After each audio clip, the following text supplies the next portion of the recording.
और अब ये वीडियो सामने आ चुका है।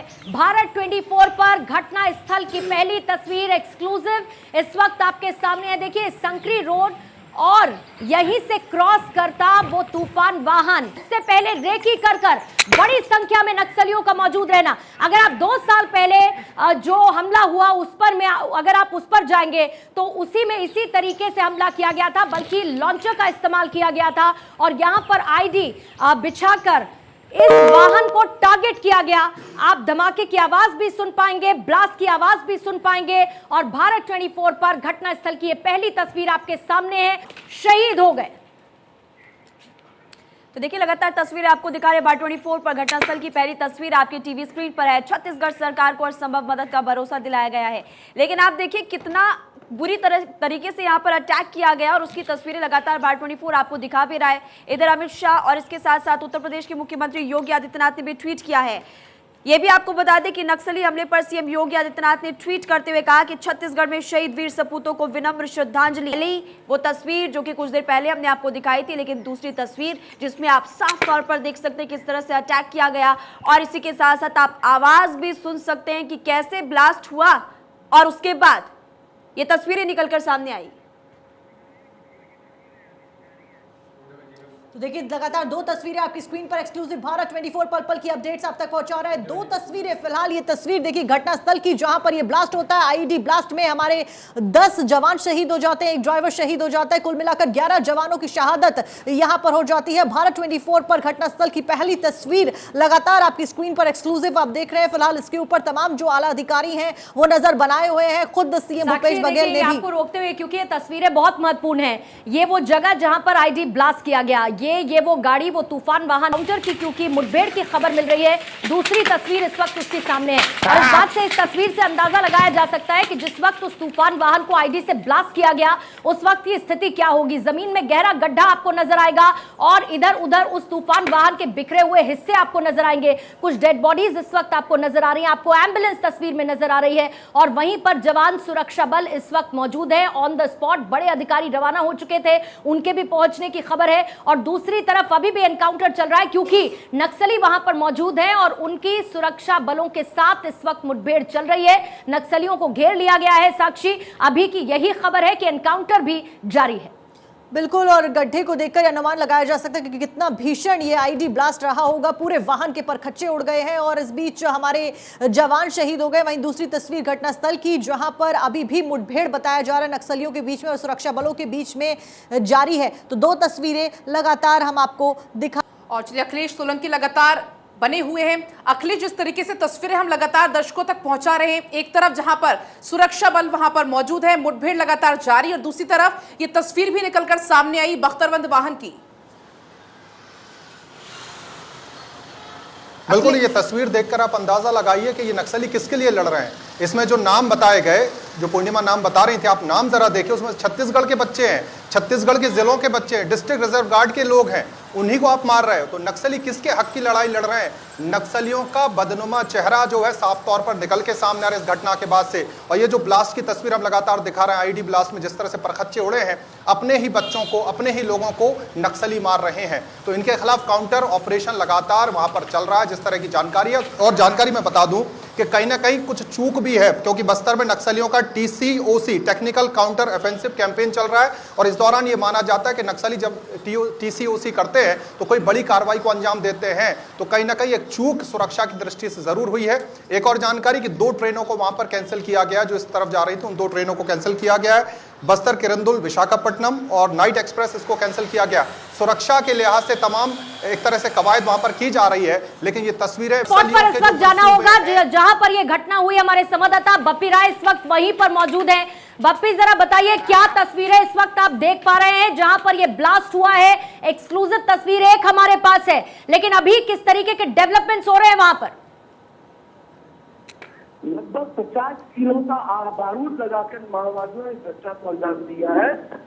वहां के पूरे परखच्चे उड़ चुके हैं। लगभग आसपास अगर बात किया जाए तो आधा किलोमीटर दूर तक और 400-500 मीटर दूर तक उसके वाहन के परखच्चे उड़ चुके हैं।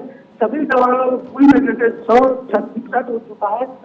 घटनास्थल में पुलिस मौजूद है और फिलहाल जो सभी पार्टों को तो 100 है 100 को इकट्ठा किया जा रहा है। स्थिति काफी भयानक है। लगभग 10 से 12 फीट घंटे हुए हैं। लगभग 10 से 12 फीट घंटा हुआ है। इतना भयंकर विस्फोट था और लगभग 50 से अधिक केजी का बारूद का इस्तेमाल किया गया है, ऐसा बताया जा रहा है।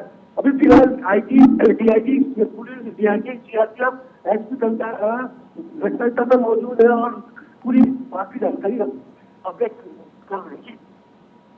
बपी, एनकाउंटर की भी खबर मिल रही है कि मुठभेड़ भी चल रही है, नक्सलियों को घेर लिया है सुरक्षा बलों ने। क्या जानकारी अभी तक मिल पाई है? कितने नक्सली मौजूद अभी इलाकों में हो सकते हैं जिन्होंने इस घटना को अंजाम दिया? मैं घटनास्थल पे मौजूद हूँ। घटनास्थल पे मौजूद है और पूरे पुलिस के जवान यही मौजूद है। मुठभेड़ अभी फिलहाल नहीं चल रहा है। नक्सली घटनाक्रम को अंजाम देकर भाग गए हैं और फिलहाल जो क्यों है बहुत विस्फोट इतना ज्यादा भयंकर था कि जितने हथियार थे AK-47 से लेकर जितने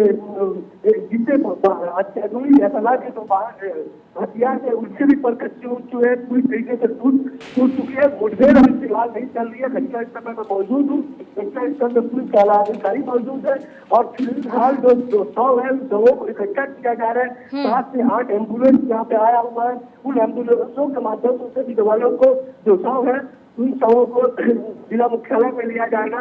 खबर आ रही है कि डीजी पुलिस घटनास्थल में आ सकते हैं, चौपर के माध्यम से घटनास्थल में आ सकते हैं। अभी फिलहाल मुठभेड़ यही चल रही है। अंजुरी इलाकों में आसपास अगर बात किया जाए लगभग 2 से 5-7 किलोमीटर इलाके में पूरी तरीके से सुरक्षा बल मौजूद है कि नक्सली फिर दोबारा किसी प्रकार की कोई घटना या अपने जो नाकाम मंसूबे न कर पाए। इस दिशा में पुलिस जो है फिलहाल 100 को इकट्ठा करने और वहाँ पे घटनास्थल में मुआयना करने में बिजी है। ठीक है, आप रहिएगा बप्पी हमारे साथ। बैरल ग्रेनेड लॉन्चर का इस्तेमाल 2 साल पहले हुए हमले में अमित किया गया था। उसके बाद अभी जो कैंप चल रहे थे जिसमें इस तरीके के वक्त में नक्सली ऐसे मॉडस ऑपरेंडी के साथ ऐसे हमलों को अंजाम देते हैं, ये भी बात है। इनपुट्स को लेकर हम लगातार चर्चा करें, लेकिन अब जो तस्वीरें सामने आ चुकी हैं वो ये बता रही है कि कितना ज्यादा विस्फोटक जिसका इस्तेमाल किया गया। बप्पी भी उसकी जानकारी दे रहे हैं और सड़क पर यह गहरा गड्ढा बता रहा है कि किस तरीके से, किस इंटेंसिटी के साथ इस तूफान वाहन को उड़ा दिया गया जिसमें हमारे 11 जवान शहीद हो गए।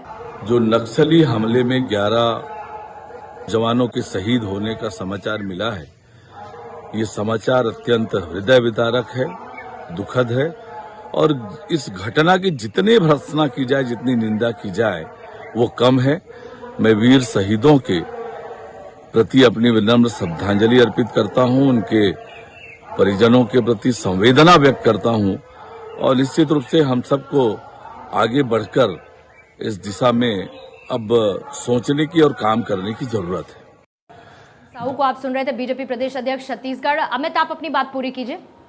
बिल्कुल पूर्णिमा, मैं ये कह रहा था कि जो लैंडमाइन बिछाते हैं नक्सली और लगातार लैंडमाइन इस इलाके में वो बिछाते रहते हैं, 1 से 1.5 फीट जमीन के अंदर वो बिछाते हैं। उसका जो बॉम्ब रखने का तरीका होता है, क्योंकि जैसे ही किसी वाहन का दबाव उस पर पड़ता है वो ब्लास्ट कर जाता है। और यहाँ भी वो यही चीज नक्सलियों ने किया है, क्योंकि ये अंदाजा नहीं था सुरक्षा बल को। जिस तरह से पहले ऑपरेशन के तहत वहां से खबरें आई कि नक्सली इस इलाके में छुपे हैं, ऑपरेशन चलाया और उसी ऑपरेशन चलाने के क्रम में वो जो सड़क उन्होंने रास्ता चुना उसी में नक्सलियों ने घात लगाकर पहले ही ये बिछाया था और जिसका अंजाम ये हुआ कि हमारे 11 सुरक्षाकर्मी जो हैं वो शहादत को प्राप्त हो जाते हैं। पूरा वो जो गाड़ी है वो उसको उड़ा दिया जाता है। अब जाकर इस चीज की और सूचना मिल रही है कि सीआरपीएफ ने पूरे इलाके को राज्य पुलिस, स्टेट पुलिस के साथ घेर लिया है और नक्सलियों के साथ वहां मुठभेड़ जारी है। लेकिन सबसे बड़ी बात है कि नक्सली की तरफ से, जिसका जिक्र अखिलेश भी कर रहे थे हमारे सहयोगी, कि वहां एक तरीके से पहले यह सूचना दी गई थी कि नक्सली इस इलाके में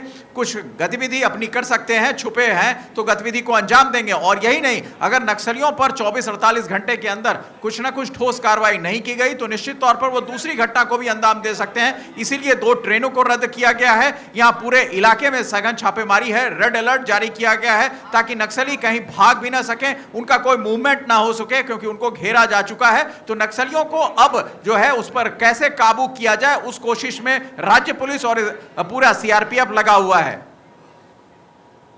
पूर्व IG CRPF RK Singh sir इस वक्त हमारे साथ मौजूद है। सिंह साहब, ये हमला जिसमें 11 जवान हमारे शहीद हुए, आपके पास अगर कोई जानकारी हो, और दूसरा बड़ा सवाल, लगातार हो रहे नक्सली हमले नक्सल प्रभावित इलाकों में एक बड़ा सवाल पैदा करते हैं क्योंकि हम अपने जवान खो रहे हैं सर। नहीं, ऐसा है, ये स्टेटमेंट सही नहीं है।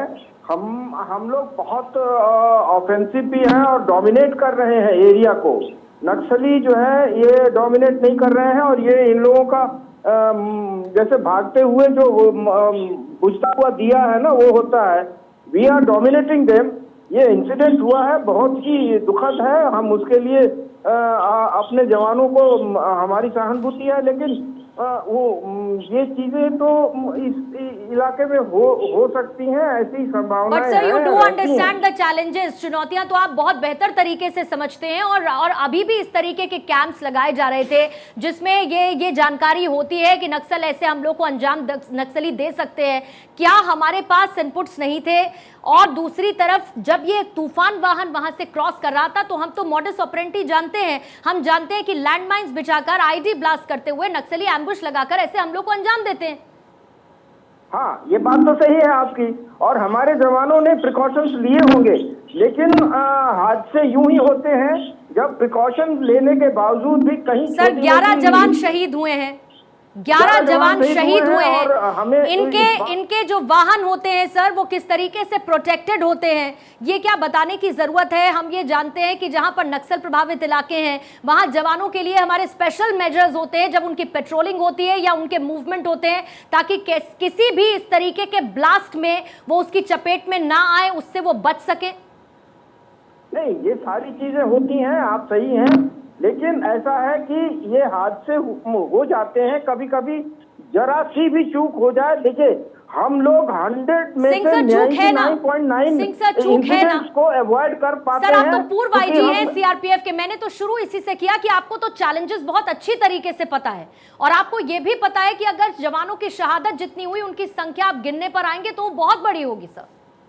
जी हाँ, बहुत बड़ी है, और हम उसके लिए हम लोग का देखिए वो लोग अब अपनी जान बचाना उनके लिए मुश्किल होगा। ये समय अब ऐसा है कि हमारा जो सेंट्रल में सरकार है वो सरकार माफी देने को तैयार नहीं, और स्टेट गवर्नमेंट की भी मैं बड़ाई करूंगा इस बात के लिए कि वो लोग बहुत जी जान से लगे हुए हैं कि नक्सलिज्म को उनके इलाके से खत्म किया जाए, और नक्सलिज्म सिमट के बस कुछ डिस्ट्रिक्ट्स में रह गया है। तो हमारी जो हमारी फोर्सेस हैं उनका एफर्ट होगा, and I can tell you कि ये थोड़े दिनों की बात है, उनकी सारी की सारी जो हैसियत है वो खत्म होने वाली है, सारी की सारी हैसियत। सिंह सर, लेकिन अभी जिस तरीके के कैंप्स लगाए जा रहे हैं, मैंने पहले भी इस बात का जिक्र किया कि इस समय में ज्यादा संभावना होती है नक्सलियों के हमले को लेकर, और मेरा पहला सवाल यही था कि इनपुट्स क्या हमारे पास नहीं थे?